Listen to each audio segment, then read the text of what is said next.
muy buen día, este jueves 29 ya, 29 de mayo, Dios santo, de 2025, dos días más y se nos va el mes de mayo, gente.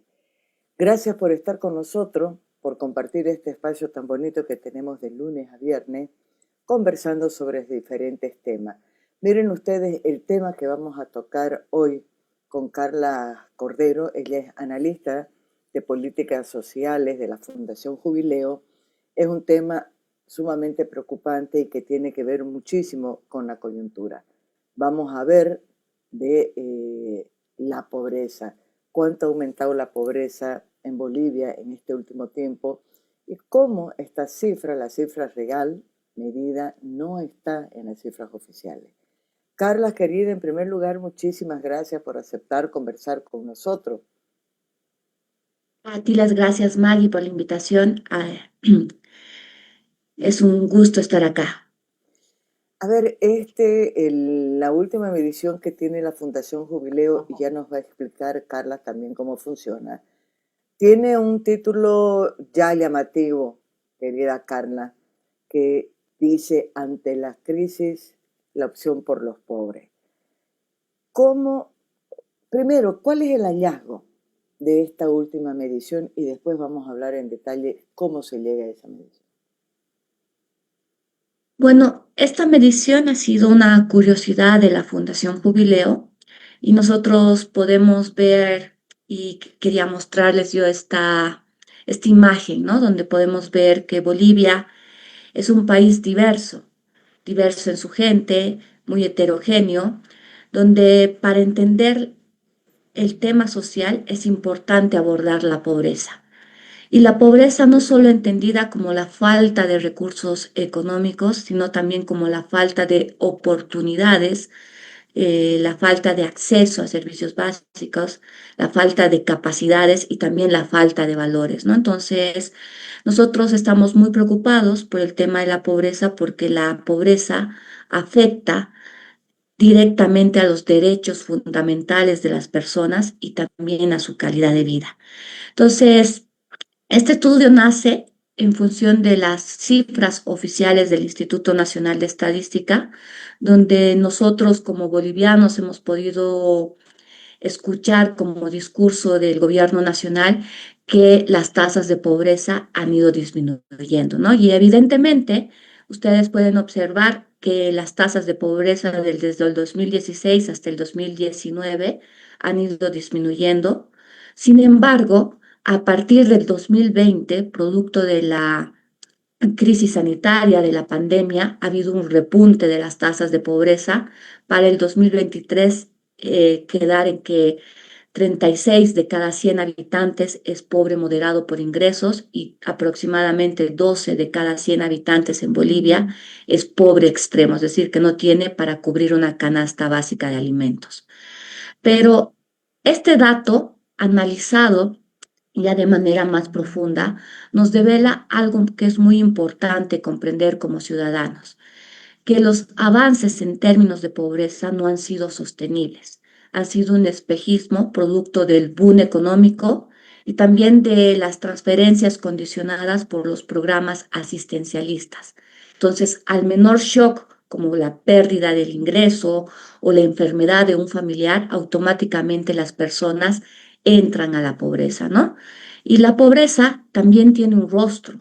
Entonces, la pobreza también hay que analizarlo, cómo es la pobreza en las ciudades y cómo es la pobreza en el campo. Entonces, nosotros tenemos que la pobreza por ingresos, más de la mitad de la población rural para el 2023, que son los últimos datos publicados por el INE, son pobres por ingreso, estamos hablando de un 52%, pero en el área urbana, es decir, en las ciudades, solo el 30% de las personas son pobres por ingreso.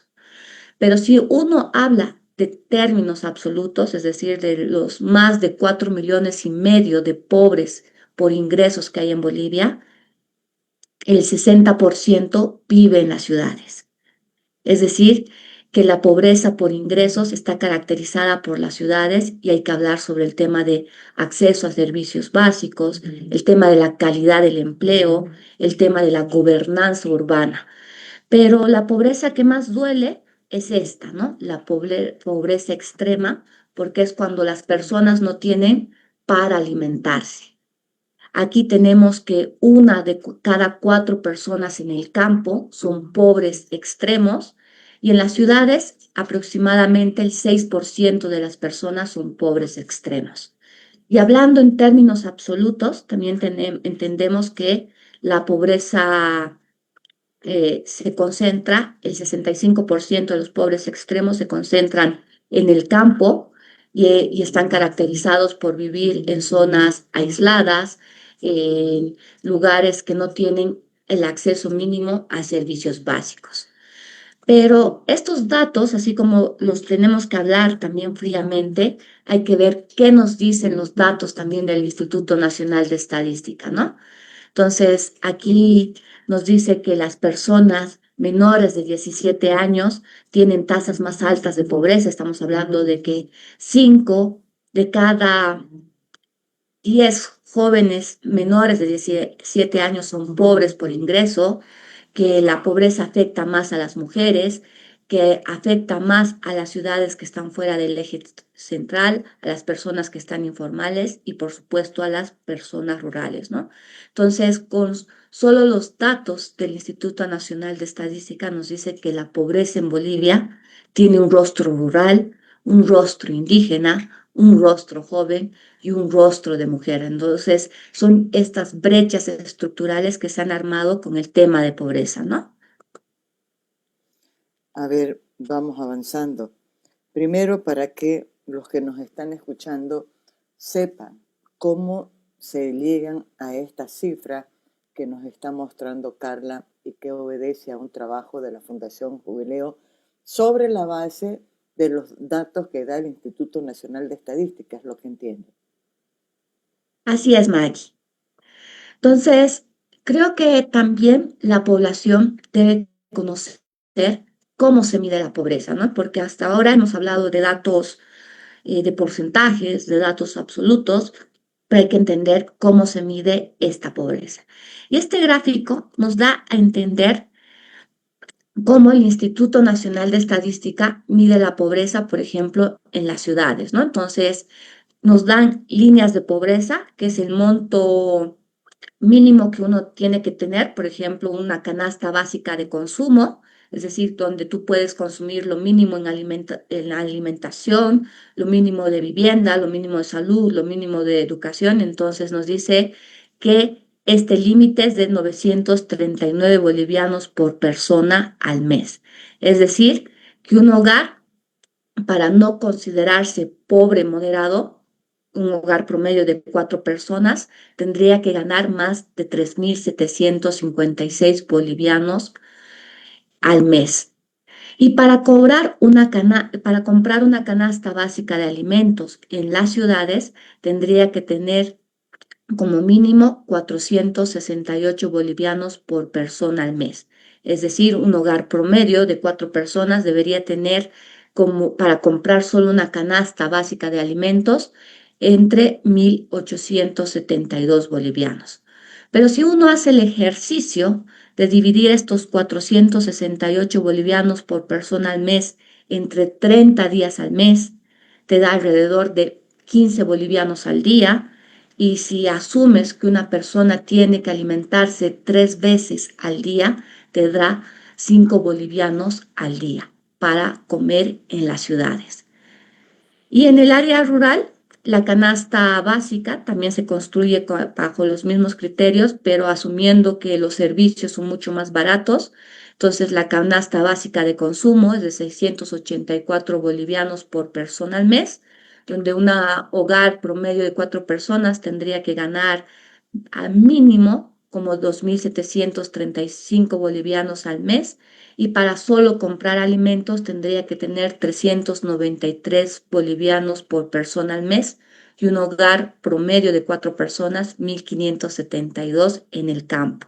Y si hacemos el mismo ejercicio de dividir entre 30 días y por 3 comidas diarias te da un poco más de 4 bolivianos al día por comida. Entonces, ahora venimos de un proceso inflacionario donde están sufriendo una subida constante en los precios de alimentos y vemos que este costo que nos dice el Instituto Nacional de Estadística para definir quién es pobre moderado y quién es pobre extremo no está bajo la realidad en Bolivia, ¿no? Entonces aquí nos surge esta pregunta como Fundación Jubileo. ¿Realmente está bajando la pobreza en nuestro país ante este escenario inflacionario? Entonces, ustedes pueden observar aquí las líneas de pobreza moderada y extrema, y entre el 2022 y el 2023, solo en las ciudades, por ejemplo, ha subido de 938 a 939 bolivianos. Este incremento no ha sido igual al de la inflación.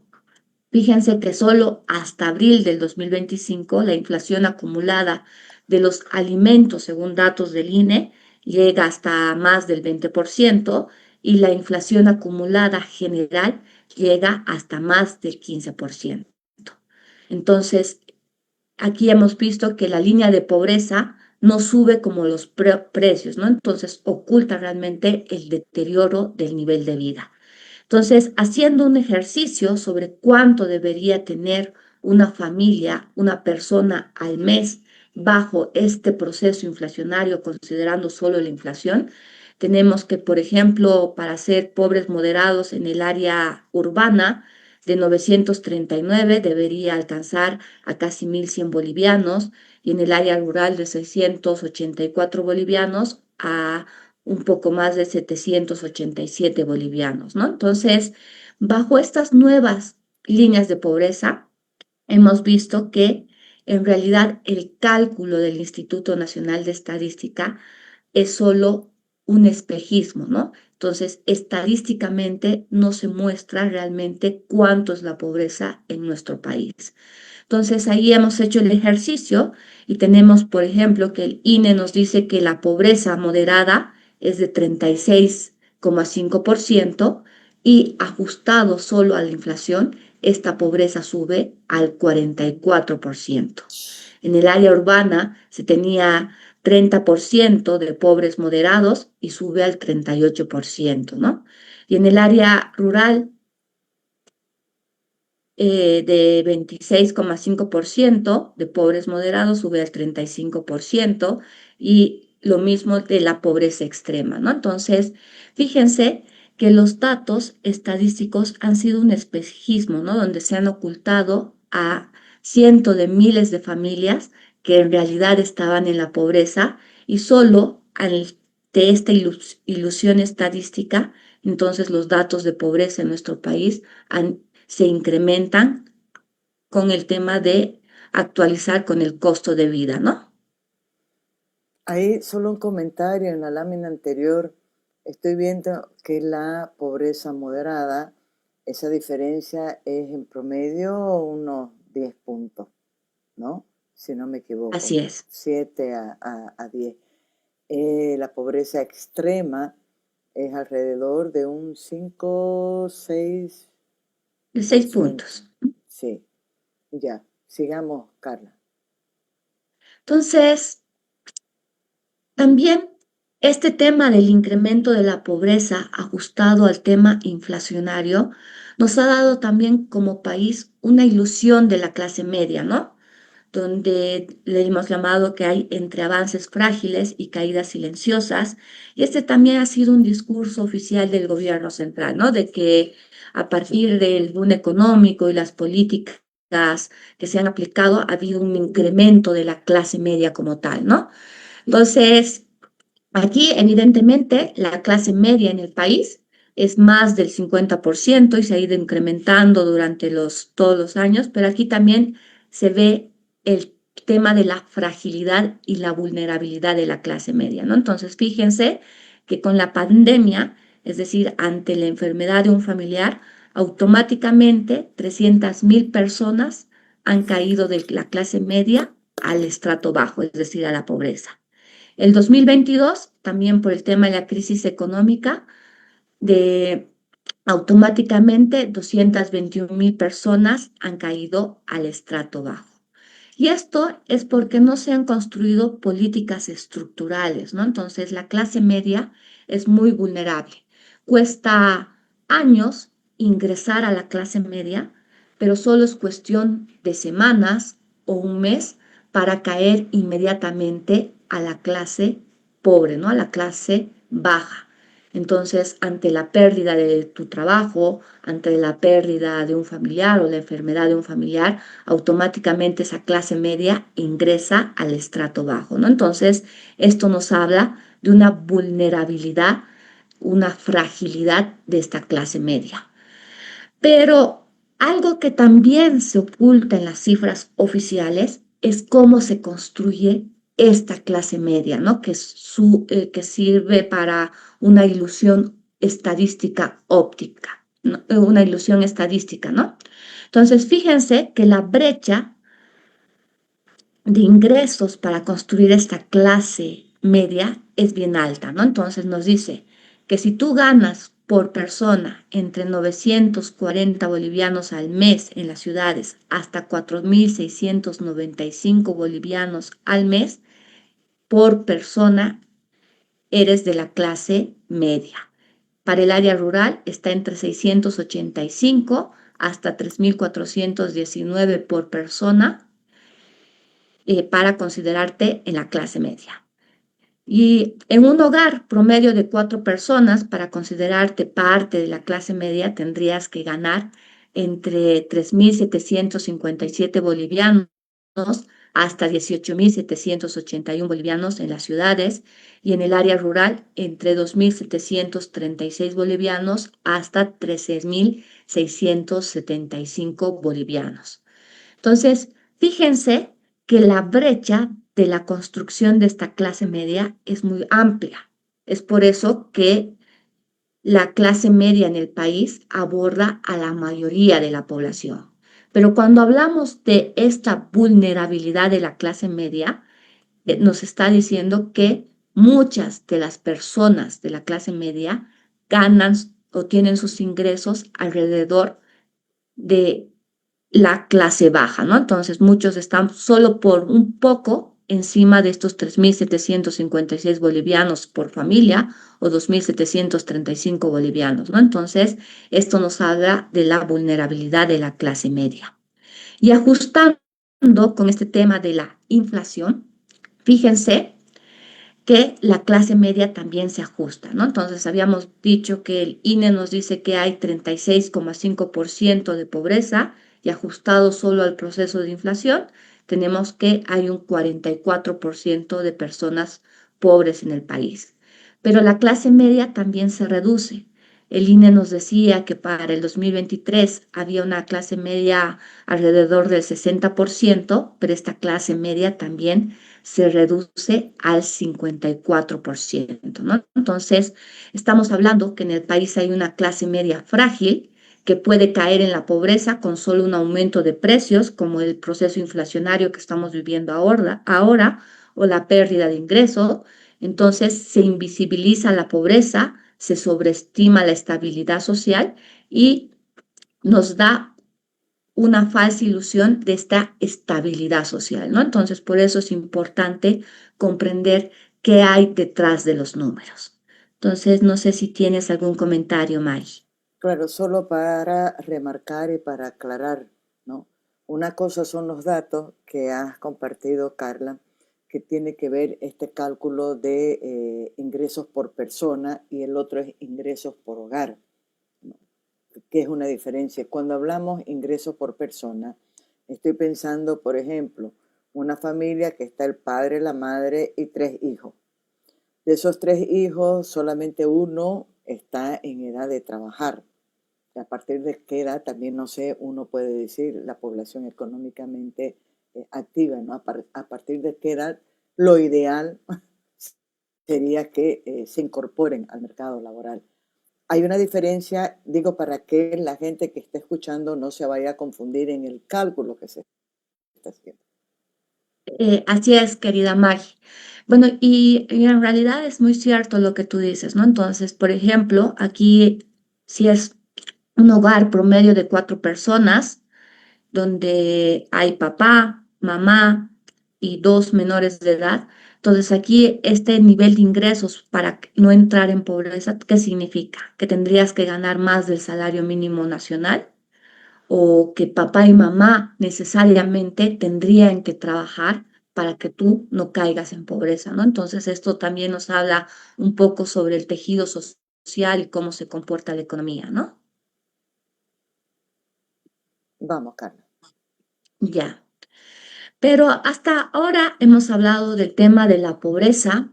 Sabemos que para la pobreza hay muchas causas y muchas consecuencias que la reproducen, ¿no? Entonces, creo que también es obligación de nosotros como ciudadanos comprender realmente qué está o qué sostiene el tema de la pobreza en nuestro país, ¿no? Y uno de esos pilares es el tema del mercado laboral, que ya Maggie nos decía. Entonces también tenemos que comprender cómo está el mercado laboral, porque el mercado laboral está asociado con los ingresos de la población. Entonces aquí, por ejemplo, ustedes pueden observar cómo está el mercado laboral en las ciudades, en el área urbana, donde más del 60% de la población ocupada se dedica a actividades terciarias como la venta, eh, como la venta por mayor y menor, la industria manufacturera, alojamiento, actividades de alojamiento, el tema de comidas, servicios de comidas. Entonces, en esta área urbana, en las ciudades, predominan actividades de servicio y comercio informal que en gran parte no necesitan una alta cualificación, ¿no? Y en el área rural, el empleo sigue concentrado en actividades agropecuarias tradicionales, donde en 2019, 7 de cada 10 trabajadores en el campo se dedicaban a actividades agropecuarias y para el 2024, el 64% de las personas ocupadas se dedicaban a estas actividades. Pero algo que está ocurriendo en el mercado laboral, especialmente en el área rural, es que muchas menos personas se están dedicando a actividades como la agricultura, ganadería, caza, pesca y silvicultura, ¿no?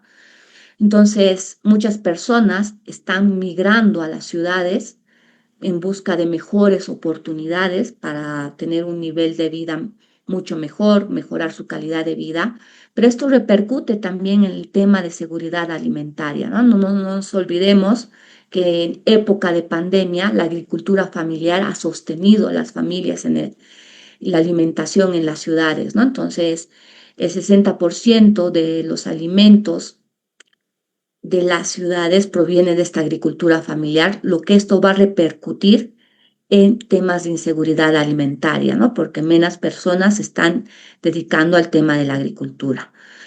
Pero, como había mostrado, en el mercado laboral lidera el tema de la informalidad. Y en efecto, Bolivia lidera el ranking de la informalidad en Sudamérica. Aproximadamente, según datos de la Organización Internacional del Trabajo, 85 de cada 100 trabajadores en Bolivia trabajan en la informalidad. Y esto repercute porque son personas que no tienen acceso a servicios de salud, no tiene seguridad social de largo plazo, lo que va a repercutir en la pobreza intergeneracional porque son personas que no están aportando, por ejemplo, para su jubilación, pero también repercute en la recaudación impositiva, ¿no? Entonces, es un problema estructural el tema de la informalidad. Entonces, la informalidad significa que la mayoría trabaja sin protección, sin derechos, sin estabilidad, lo que significa más pobreza, más desigualdad, menos oportunidades reales de progreso, porque en estos trabajos informales también predomina la precariedad laboral. Y también, así como la pobreza, la informalidad tiene un rostro, ¿no? Estamos hablando de que 8 de cada 10 personas que trabajan en la informalidad llegan hasta el nivel secundario, de que 4 de cada 10 personas que trabajan en la informalidad tienen menos de 29 años y que aproximadamente 9 de cada 10 negocios son familiares, pequeñas y microempresas, ¿no? Entonces, también la informalidad tiene un rostro y aquí vemos que los más afectados, por ejemplo, son nuestros jóvenes, ¿no? Y el tema de la informalidad y el tema de la precariedad laboral que reproduce el tema de la desigualdad y repercute en mayor pobreza, también está asociado con los ingresos laborales. Entonces, podemos ver que el 2019, por la misma cantidad de horas, por hora trabajada, las personas ganaban entre 16 bolivianos en promedio, ajustado al proceso de inflación, ¿no? Y por hora trabajada para el 2023, en Bolivia se gana 15 bolivianos. Es decir, que el ingreso real por hora muestra que ha ido descendiendo, ¿no? Entonces, aunque las personas trabajen, ganan menos que hace 5 años. Entonces, ante un proceso inflacionario, esto también repercute en mayor pobreza y menor calidad de vida. Y también algo que tiene que ver con la precarización y el tema de la informalidad, la falta de ingresos, es el tema de la productividad, ¿no?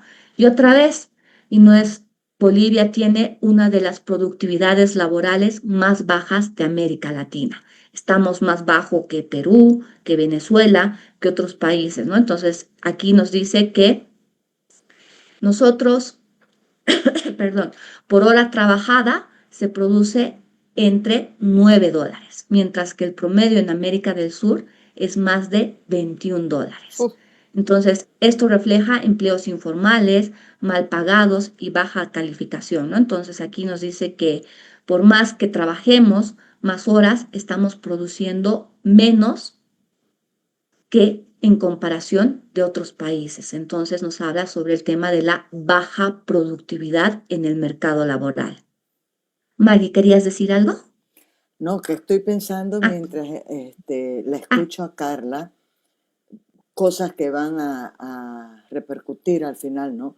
Primero, cuando sí, hablábamos de cómo está aumentando la gente que migra, o a la inversa, no puede ser la gente que trabaja en el área rural produciendo alimentos, cómo eso va a incidir en la seguridad alimentaria.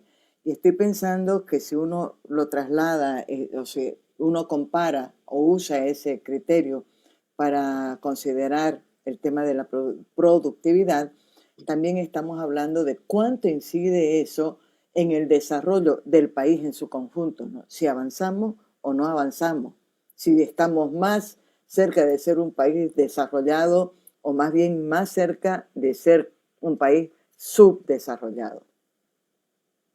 así es, querida Maggie. Entonces, el tema del empleo precario es otra trampa de la pobreza, ¿no? Entonces, la calidad del empleo es clave porque sin trabajos dignos, la pobreza persiste incluso entre quienes ya están trabajando. Entonces, el mercado laboral en nuestro país se caracteriza por la precarización del empleo, es decir, hay altas tasas de informalidad, empleos precarios, y lo más preocupante es que afecta más a las mujeres y especialmente a nuestros jóvenes. También hay empleos de baja calificación, donde la mayor parte de los empleos generados en Bolivia son de baja cualificación. También hay que mencionar que no se está respondiendo, por ejemplo, a las necesidades del mercado laboral, donde la educación y el mercado laboral están a veces muy disasociados, hay subempleo y vulnerabilidad, y los costos laborales y tributarios, ¿no? Dificultan la generación de empleo formal, especialmente para jóvenes y pequeños emprendimientos, ¿no? Entonces, esos son aspectos que hay que analizar. Pero uno de los temas que también preocupan es el tema de la educación, porque un país no puede ser competitivo y no puede salir de la pobreza sin una educación adecuada. Entonces aquí yo les quería mostrar los últimos datos del Observatorio Plurinacional de la Calidad Educativa, que recién lo han publicado, que son datos para el 2023, pero son datos realmente alarmantes, ¿no? Donde nos muestra la tasa de aprobación de estudiantes de Mm. secundaria. Por ejemplo, nos dice que de solo 33 de cada 100 estudiantes aprueban lectura y menos del 3% aprueban química, física, matemática, y el puntaje promedio en secundaria sobre 100, por ejemplo, en lectura es 43 sobre 100, en química 28, en física 26, en matemática 28. Entonces, realmente estos resultados nos muestran que nuestros niños, que nuestros jóvenes no están adquiriendo las herramientas mínimas para acceder a estudios superiores o empleos de calidad, profundizando la desigualdad y perpetuando la pobreza, ¿no? Entonces, estos datos realmente preocupan y nos llevan a ver que nuestros niños, nuestros jóvenes, realmente no saben leer y eso dificulta, por ejemplo, el pensamiento crítico que necesita nuestro país para ser competitivo, las herramientas mínimas, y realmente no es que los jóvenes o nuestros niños estén fracasando, ¿no? Sino es el sistema que está fracasando. El tema de la calidad educativa perpetúa la pobreza. Entonces, vamos a tener, por ejemplo, mano de obra que no va a tener herramientas mínimas que para mejorar el tema, por ejemplo, de la productividad o poder acceder a empleos mucho más competitivos. Entonces, este tema de la educación también pone barreras, ¿no? Barreras que persisten y que no logran romper este ciclo de pobreza. Entonces, cuando hablamos de educación, hablamos de esta desigualdad en el acceso a la educación, también la falta de inversión en la educación técnica, la crisis en la educación superior que está desconectada de las necesidades económicas y sociales del país. Tenemos una calidad educativa insuficiente, un analfabetismo tecnológico, tanto de los docentes y estudiantes, y es preocupante porque ahora con la inteligencia artificial el mundo está avanzando sobre eso y nosotros como país deberíamos estar actualizados, y una falta de inclusión también para las personas con discapacidad, que son personas vulnerables, ¿no? Entonces, estas también son causas que repercuten en la pobreza y perpetúan esta pobreza intergeneracional y que tienen que ser analizados, ¿no? Por nosotros como ciudadanos, pero también por los tomadores de decisiones. Claro, estoy pensando cómo toda esta información que nos está compartiendo Carla, que es resultado de un estudio de la Fundación Jubileo, debería estar, ya estoy pensando yo como periodista, debería estar en esta agenda que hay en el proceso electoral, ¿no? Que yo me estoy imaginando las preguntas que deberíamos estar haciéndole a todos los candidatos que están peleando por nuestro voto. Y creo que en la profundidad, pensando ahorita en el tema de la educación, todos dicen que la educación es fundamental, pero no he escuchado un análisis que vaya al fondo de la problemática y que te plantee soluciones. Porque aquí yo no sé si está a mano este dato. ¿Qué porcentaje de la población que está en edad de estudiar, que se está formando, lo hace en el sistema público y qué porcentaje puede tener un acceso a la educación privada? Y hago esta comparación porque lamentablemente hay una diferencia abismal entre la calidad de una en relación a la otra. Así es, querida Maggie, y eso nos habla también de ciertas brechas, ¿no? Entonces, la educación pública debería también y la educación privada deberían tener los mismos estándares, ¿no? Entonces, eso nos habla de este tema de de las brechas.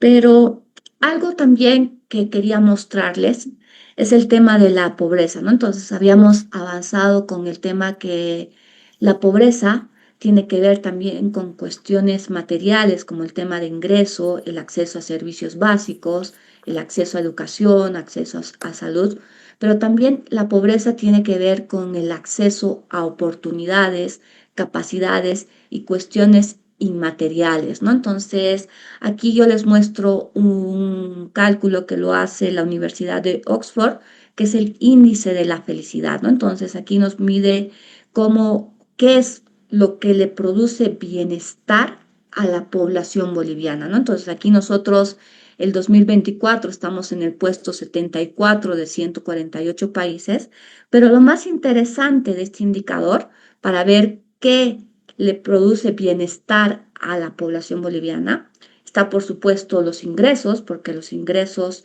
realmente a una familia, a una persona, te ayuda a tener acceso a temas materiales, pero nos dice que el bienestar de la población, el 20% se explica por los ingresos, pero aquí hay algo bien importante, ¿no? Nos dice que el tema de el apoyo social explica el 23,1% de esa sensación de bienestar, el 5,9% al tema de salud, el 13,9% a la libertad para tomar decisiones vitales y también está el tema de generosidad y percepción de la corrupción, ¿no? Entonces aquí nos está hablando que también como sociedad para romper este círculo de la pobreza es también necesario trabajar en este acceso a oportunidades, mejorar los ingresos, pero también construir un tejido social fuerte, ¿no? Un tejido social cohesionado como bolivianos y construir este tema de apoyos sociales, mejorar el tema de salud, el tema de la libertad para tomar decisiones, el tema de la generosidad, que son importantes para la construcción de toda sociedad, ¿no? Entonces, eso es importante tomarlo también a la hora de políticas públicas, ¿no? Antes Y de pasar, perdón, sí, la dale, anterior Mari. lámina la hallo súper poderosa por cada uno de los puntitos que has dicho. Cuando hablamos de libertad para tomar decisiones vitales, estamos hablando específicamente de qué, Carla. El tema de la libertad para tomar decisiones vitales es el tema de la participación, el tema del respeto a tu toma de decisiones, ¿no? Entonces, básicamente es el tema de la participación dentro de tu comunidad. Y tiene que ver ahí también con lo otro, ¿no? La generosidad, el apoyo social, todo eso forma parte de lo que pasa en una comunidad. Así es, y bueno, especialmente cuando en nuestro país estamos con un tejido social bien débil, ¿no?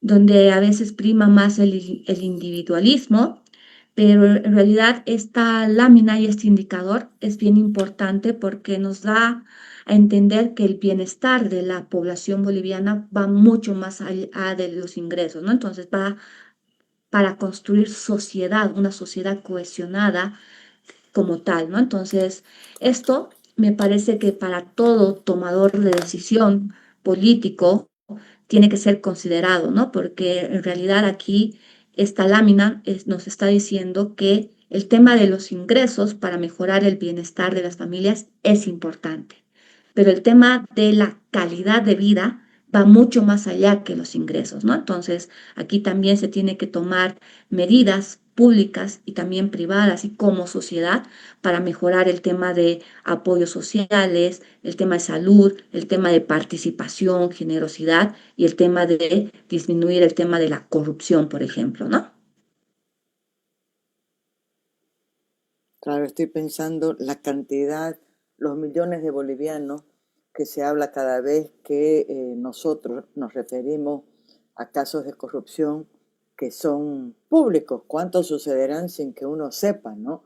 Estoy pensando Ujú. que son recursos públicos que deberían de estar destinados a mejoras de la sociedad. Entre paréntesis, algo por supuesto que tiene que ver con particularidades que no es el tema ni tiene que caber en la cifra que nos está compartiendo Carla.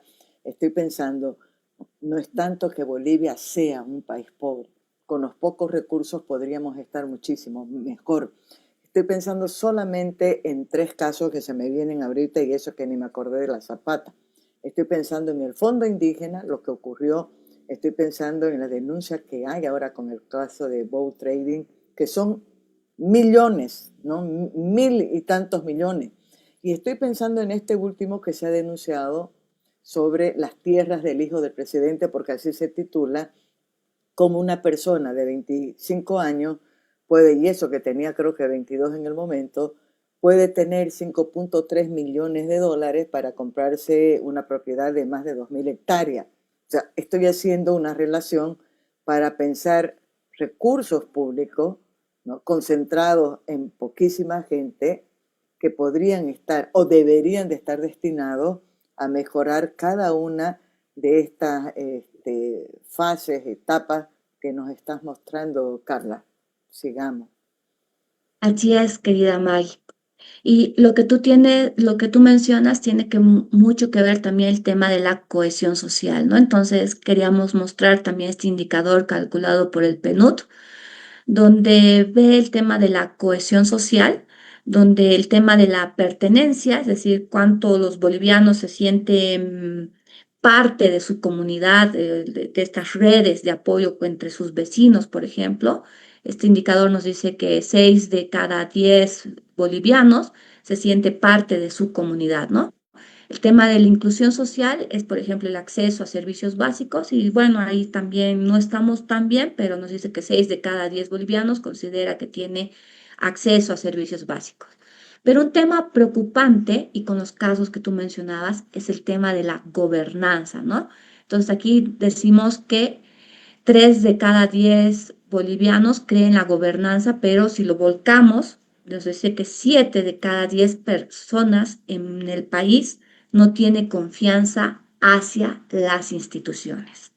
Entonces, estos casos de corrupción merman este tema de la gobernanza y tenemos un índice de cohesión social de 53%, ¿no? Entonces nos está hablando de un tejido social muy frágil, una sociedad muy poco cohesionada, donde sin inclusión ni confianza, la pobreza no solo persiste, sino que se normaliza, ¿no? Entonces, sin confianza en las instituciones, no hay participación ciudadana, ¿no? Y sin participación ciudadana, no hay políticas públicas efectivas. Y sin políticas públicas efectivas, la pobreza se perpetúa, ¿no? Entonces, es importante, aparte del tema de la pobreza, trabajar en el tema de recuperar esta confianza hacia las instituciones públicas, recuperar el tema de la pertenencia, de la inclusión en nuestro país, ¿no? Entonces, todo esto repercute en mejores oportunidades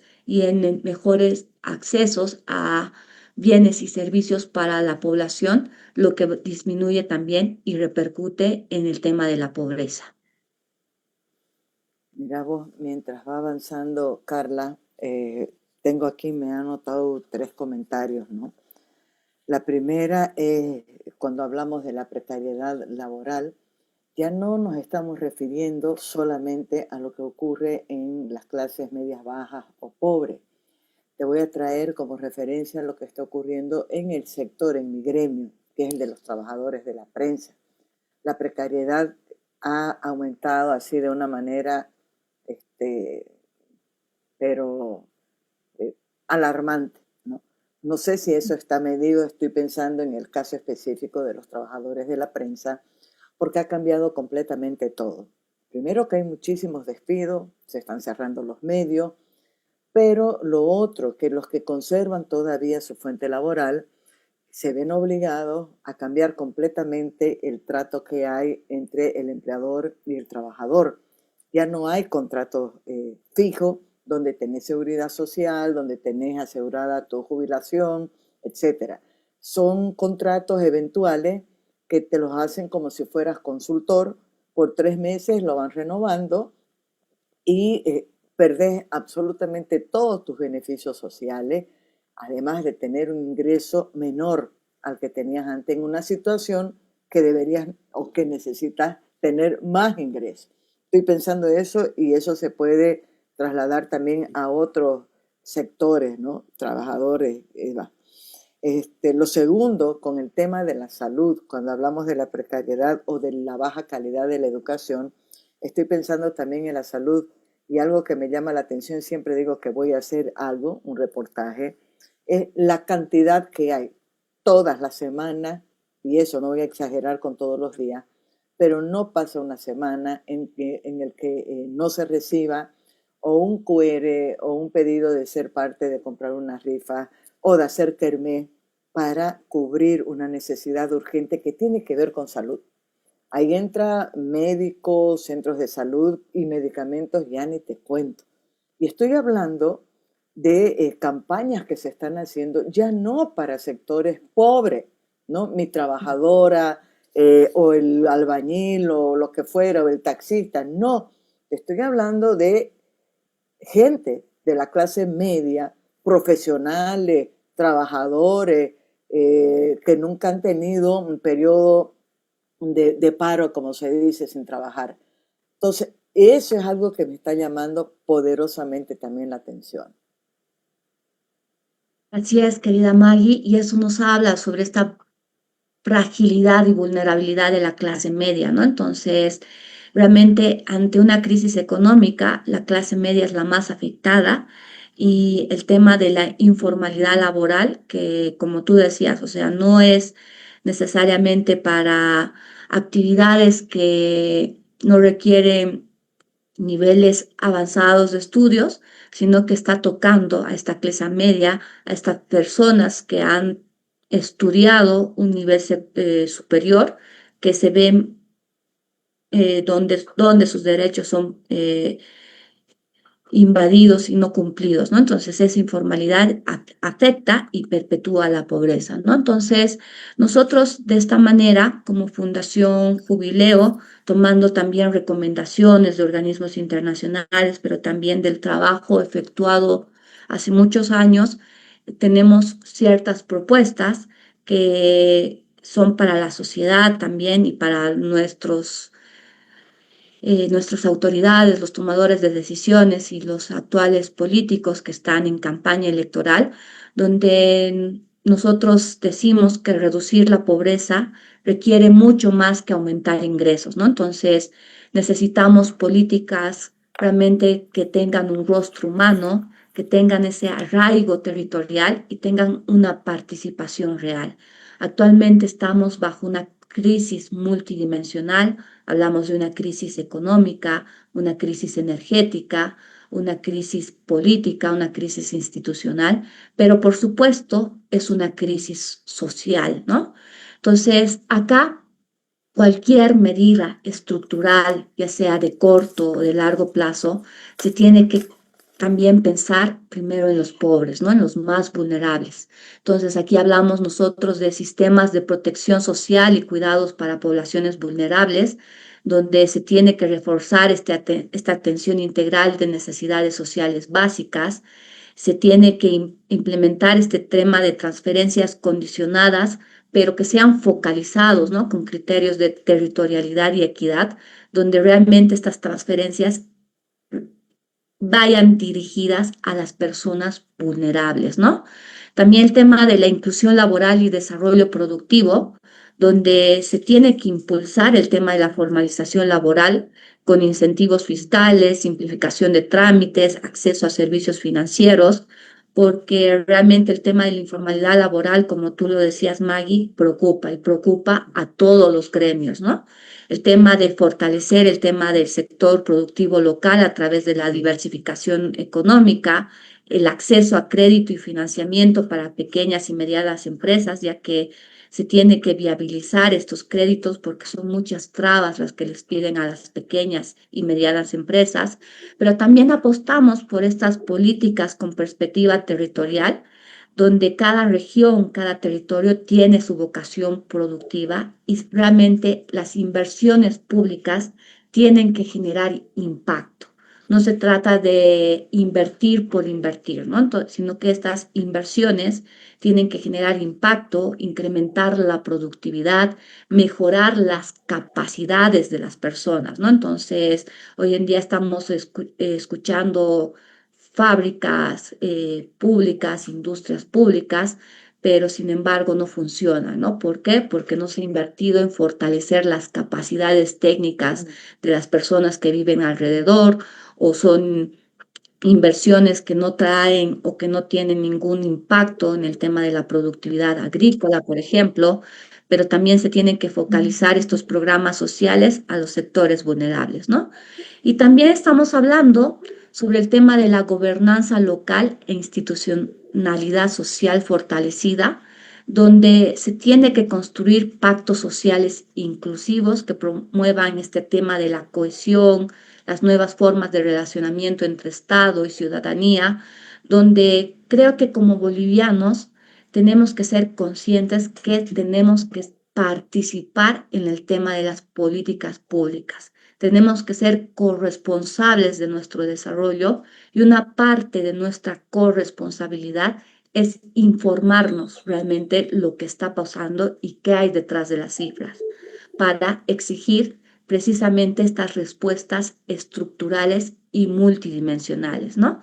Y, por supuesto, para el tema de la pobreza hay que mejorar en el tema de la educación de calidad, porque la educación es motor de la movilidad social y base del desarrollo socioeconómico, ¿no? Entonces, realmente hay que invertir en la formación docente, en la modernización de contenidos y métodos de enseñanza.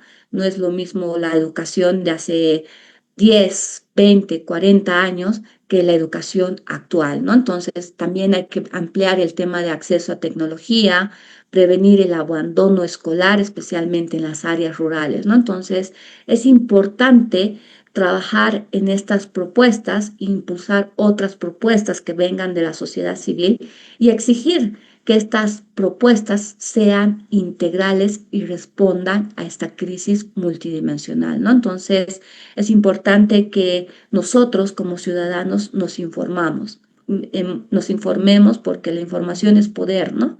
Y esa información tiene que ser la base para que nosotros exijamos respuestas ante esta crisis.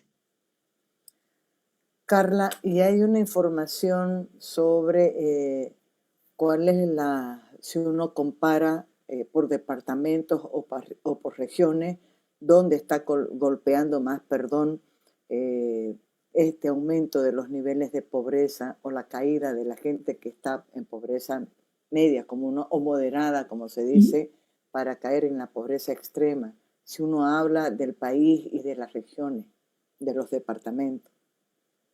Bueno, por pobreza por ingreso, las regiones más golpeadas son Potosí y Chuquisaca. Esos son los departamentos más golpeados, ¿no?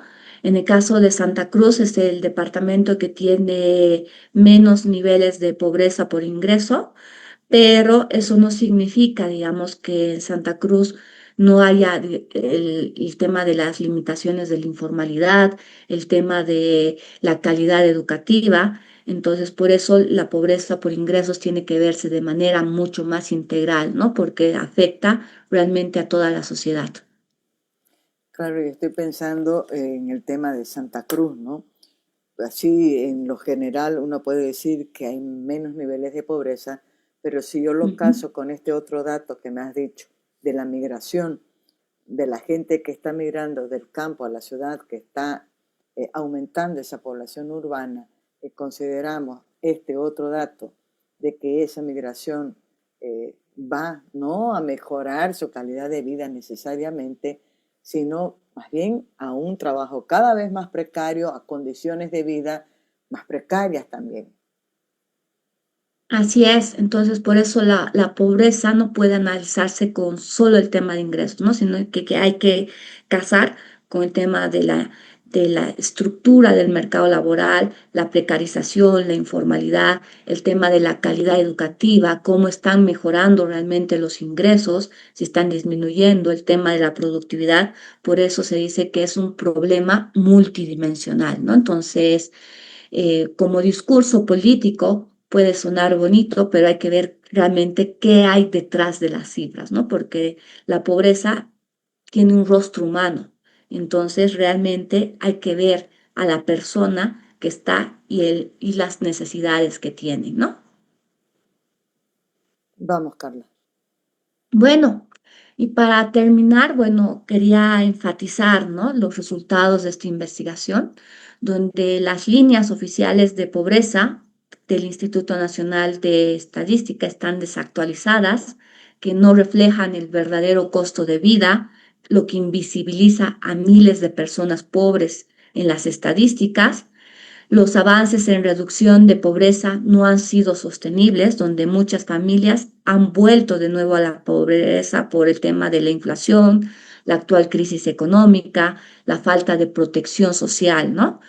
Y la clase media es la más vulnerable, ¿no? Vive en constante riesgo de caer en pobreza por cualquier choque externo.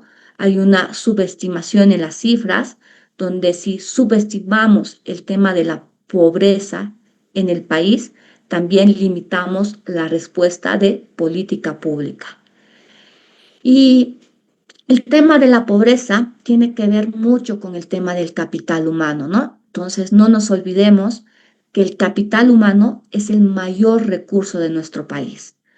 Toda persona tiene derecho a un desarrollo integral en lo económico, en lo educativo, en lo social, y actualmente estamos en un bono demográfico, ¿no? Entonces hay que pensar en ese bono demográfico y lo que le espera a nuestros jóvenes, ¿no? Entonces realmente las respuestas de políticas públicas tienen que apostar por este capital humano. Y no nos olvidemos que los pobres sostuvieron al país en los momentos más duros, ¿no? Entonces, garantizaron la seguridad alimentaria en la pandemia y hoy merecen condiciones para vivir con dignidad. Entonces, cualquier política pública que se tome siempre tiene que considerar a esta población vulnerable para que sea la menos afectada, ¿no? Entonces, creo que bueno, una vez más mi reflexión, ¿no? Nosotros como bolivianos, como ciudadanos, somos corresponsables de nuestro desarrollo y nosotros tenemos que exigir respuestas integrales a los políticos para realmente tener estas soluciones estructurales, soluciones integrales para resolver el tema de la pobreza en nuestro país, ¿no? Y bueno, eh, nosotros como jubileo estamos, Mensaje de eh, esperanza. sí, el mensaje de esperanza que no todo está perdido, ¿no? Entonces, aquí el Papa Francisco nos decía que la opción por los pobres debe traducirse principalmente en una atención privilegiada y prioritaria en políticas públicas.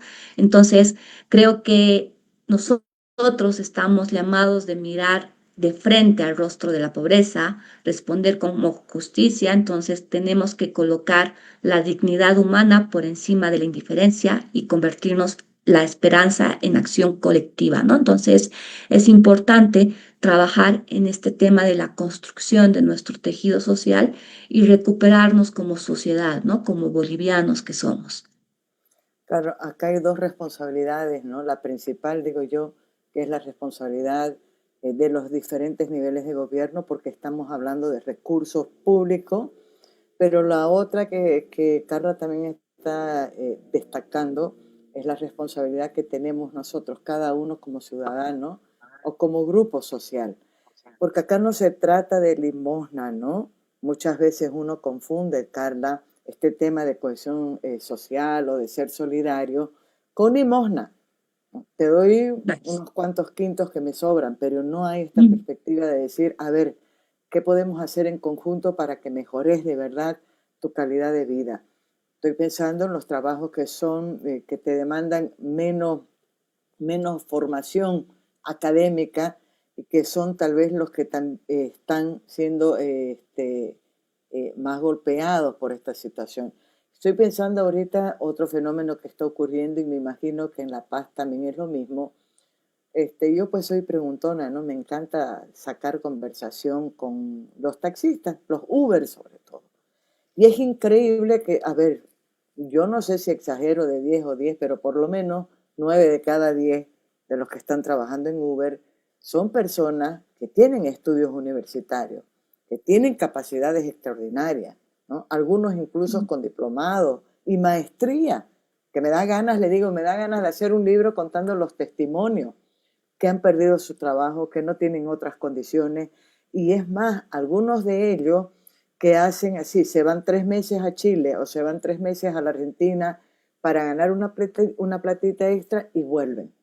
Muchos vendiendo lo poco que tienen, ¿no? Sus vehículos, sus herramientas de trabajo, incluso la vivienda, o dejando de apostar por la educación superior de los hijos porque ya no les da. Y estoy pensando en esta realidad, aunque acá, claro, hay el mensaje de esperanza, que a corto plazo no veo una perspectiva de verdad de mejora por las condiciones que estamos viendo. Cómo se sigue administrando, cómo se niega lo que es la realidad en este momento, en la pelea que hay en este periodo electoral. Y esas condiciones que ya están en la economía nacional, que por más que se tomen, ojalá sí que se tomen, por lo menos para que uno tenga una perspectiva de mejora, pero aún tomándose, digo, en agosto, en septiembre, en octubre, lo que fuera, va a llevar un periodo, un buen periodo, para que tenga resultados significativos y pueda ponerle un freno a este proceso o cómo se ha ido, perdón, deteriorando la calidad de vida, las economías de la familia, la calidad de educación, la posibilidad de tener una buena educación, y ya ni hablo de la posibilidad de tener acceso a los servicios de salud. Así es, querida May, es un proceso largo, ¡Qué es un proceso suspiro, estructural. Carla! ¿Mm? ¡Qué Sí, suspiro! Ah, sí, es que es un tema de mediano largo plazo, ¿no? Entonces, es una construcción, pero creo que nosotros como sociedad tenemos la responsabilidad, ¿no? La responsabilidad de dejar un mejor país para esos jóvenes, para esas personas realmente que se están formando, ¿no? Entonces, realmente tenemos una deuda, especialmente con los jóvenes, ¿no? Entonces, ¿qué país les estamos dejando? ¿Bajo qué condiciones? Entonces, creo que es un gran desafío como bolivianos y que hay que exigir, ¿no? Exigir a estos tomadores de decisión y creo que uno de los insumos es precisamente esos tres espacios que informen sobre la verdadera cara, ¿no? De la verdadera cara de la pobreza, la verdadera situación del país, y sobre eso se exija a las autoridades, a los políticos, que realmente nos den respuestas, ¿no? Nos den respuestas estructurales, que realmente creo que tenemos que revisar sus programas de gobierno y ver realmente qué soluciones están promoviendo, ¿no? Y si esas soluciones realmente son factibles y van a solucionar y mejorar las condiciones en nuestro país, ¿no? dos preguntitas más, un comentario y la libero, Carla, querida. La verdad que de aquí saco unas 10 notas por lo menos y unos 20 titulares, ¿no? Eh, un comentario primero y dos preguntas. Las preguntas, me voy a las preguntas. Eh, ¿Cómo se puede avanzar considerando los diferentes niveles de gobierno? ¿Por dónde es mucho más fácil? Más allá de que el gobierno central concentra el 80 y tantos por ciento de los recursos en este momento de la administración de los recursos públicos, y a las gobernaciones y a los municipios les queda prácticamente nada. Más allá de eso, ¿cómo se puede ir avanzando pensando ahorita que el municipio es lo que está más cercano a la población, ¿no? ¿Cómo puede hacer estas alianzas con la sociedad civil? Yo veo, y voy a hablar sobre todo del caso del municipio de Santa Cruz de la Sierra, que la gestión o el ejecutivo municipal, lejos de ver a la sociedad civil que se organiza, que hay cooperativas, que hay mingas, de tomarlas como aliados para ver cómo avanzan, les pone traba y se encierran. La primera Ajá. pregunta es eso: ¿cuán importante puede ser que uno vaya paso por paso y en fuerza, en común, presionemos a la gobernación y las gobernaciones al gobierno central? Lo otro, pensando mucho en Potosí y en Chuquisaca, ¿no? Que te parte el corazón.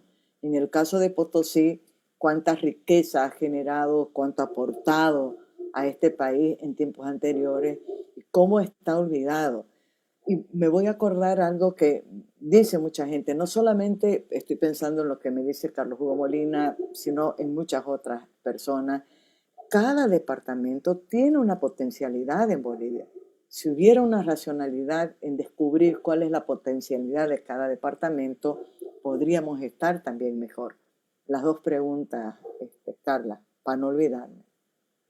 Bueno, querida Maggie, creo que en las preguntas te has contestado también.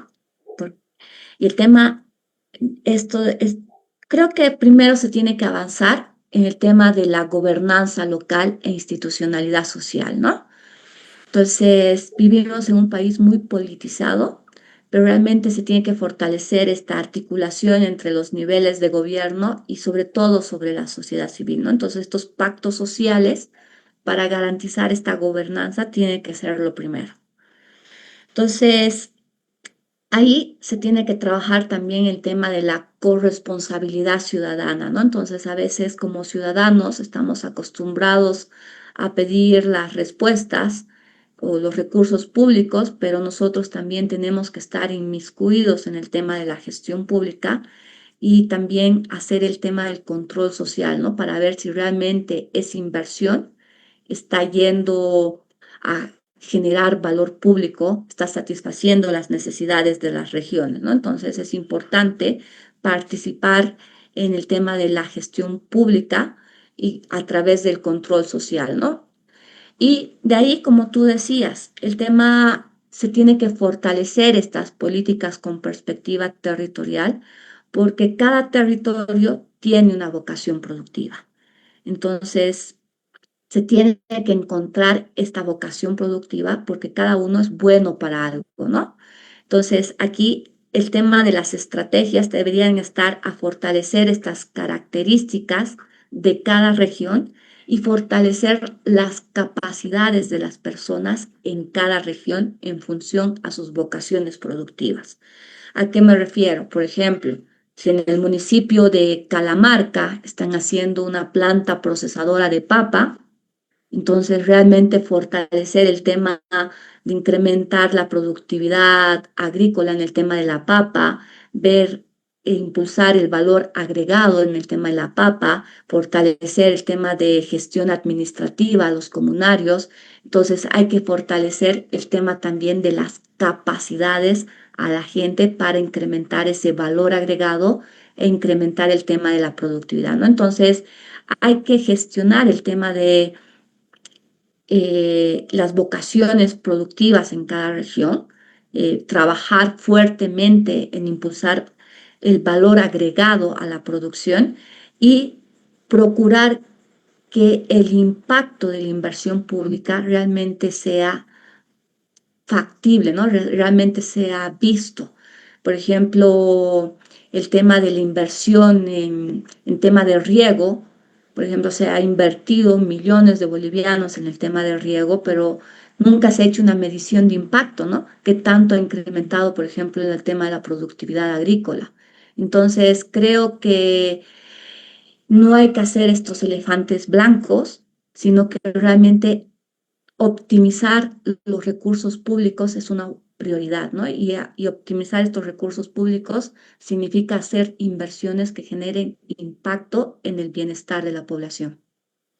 Claro, y aquí mis comentarios finales y luego, por favor, Carla, vos vas a ser la responsable de dar la idea final para cerrar esta conversación. Los míos, ¿no? Estoy pensando nuevamente, mi cabecita está en esta coyuntura electoral y digo, Mm. hemos escuchado a políticos, y me voy a referir no solamente a la propuesta de Samuel, a las propuestas de Manfred o la de Tuto que nos han puesto plazo. En 100 días voy a resolver esto, en 100 días van a haber dólares y combustible, nada de escasez.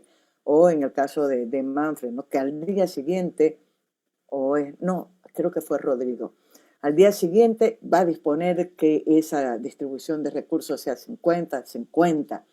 Y están pensando sobre todo en medidas coyunturales que tienen que ver con lo que más te está pesando ahorita, la escasez del combustible y la falta de dólares centrales. Pero acá estamos hablando de otras políticas que son más profundas.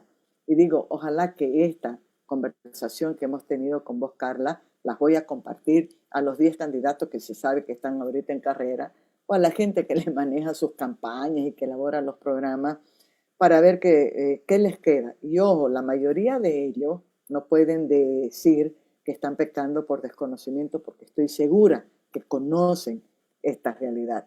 Entonces, creo que eso es un punto central. Y el otro comentario, cuando hablábamos de las empresas, los elefantes blancos, y o sea, interpelé a muchos organismos internacionales, es la cantidad de plata que se aprueba como crédito, sobre todo, para temas que tienen que ver con medio ambiente, ¿no? Con la madre tierra. Estamos viendo que en la práctica lo que más se está haciendo es darle a todo lo que tiene que ver con esto, con la madre tierra, con el medio ambiente, con el desarrollo sostenible, lo que fuera. Una contradicción muy grande entre lo que se dice o los recursos que se logran bajo un discurso y lo que realmente sucede en la práctica. Es evidente lo que tú dices, Maggie, y realmente aquí viene y apelo también al tema de la corresponsabilidad ciudadana, ¿no? Entonces, es importante que como sociedad, como ciudadanos, también hagamos seguimiento a este tema de hacia dónde van los recursos públicos, ¿no? Porque los recursos públicos son de todos y es obligación del Estado procurar el bienestar de su sociedad. Entonces, nosotros también como sociedad tenemos que interpelar a organismos internacionales, interpelar a nuestras autoridades públicas, a los políticos, para que esos recursos estén bien dirigidos y generen valor público y que mejoren realmente el bienestar de la población, ¿no? Entonces, a veces, muchas veces nosotros como ciudadanos pecamos de indiferencia porque no nos afecta, pero el rato que te afecta algo, ahí recién actúas, ¿no? Entonces es importante de construir este tejido social y realmente el tema de las decisiones de política pública nos afecta a todos, ¿no? Entonces es importante promover esta cohesión y estas nuevas formas de relacionamiento entre el Estado y la sociedad. La verdad que ha sido, mira, espectacular, tanto que la estoy escuchando ahorita a Carla, estoy hablando con Carla Cordero, estoy escuchándote y pensando en el programa del sábado. Tenemos nosotros el programa de 5 horas, dura desde las 8 de la mañana hasta la 1 de la tarde. Tenemos un montón de entrevistas, 20 y 25 minutos cada una, pero estoy pensando ahorita cómo me voy a ordenar para poder compartir esta que hemos tenido con Carla. A ver, 1 hora y 15 minutos más o menos hemos estado, no se nota, ¿no? No se siente, No, ha pero hemos pasado estado. rápido. ¿Qué es lo hermoso, Carla, de los espacios que tenemos nosotros? Que nos damos el lujo de poder tocar los temas a profundidad y no en 5, 10 o 15 minutos, que son los que mandan en los medios, ¿no? Sí. Estoy pensando cómo hacer, las voy a partir en 3 bloques para compartirla así tal como la hemos tenido, porque creo que estás dando muchísima información muy valiosa y voy a remarcar, es un trabajo de la Fundación Jubileo muy importante en la coyuntura que estamos viviendo ahora. Más bien, gracias Maggie por toda la cobertura y por todo el apoyo siempre. Un abrazo, querida, y a encarar la Igualmente, jornada que tenemos muchísimo trabajo por delante. así es. Gracias, Un abrazo gracias. también, te cuidas mucho. Gracias, Carla. Pues con la Fundación Jubileo estamos ahí en contacto. Yo les agradezco muchísimo porque toda la información que ustedes tienen, los resultados de las investigaciones, las comparten y son públicas, ¿no? Está el portal de la Fundación Jubileo, donde la gente que nos está escuchando ahorita puede tener acceso al estudio completo. Lo vamos a compartir en el enlace, vamos a hacer una nota también, pero no es solamente el estudio de ahora, están un montón de trabajos de investigaciones que nos permiten ver también lo que ha venido ocurriendo. Gracias, gracias, Cata. A ti las gracias, querida Maggie. Pues gracias a todos los que nos han acompañado ahora y no se olviden, mañana tenemos una nueva conversación tan interesante como la que hemos tenido hoy con Carlos. Vamos a hablar de los resultados que han logrado los diputados en la comisión que se conformó en la Asamblea Legislativa para averiguar este escándalo que tiene que ver con boat trading. Gracias. Besos a todos. Gracias, Davico, por hacer posible también esta conversación y nos vamos a trabajar.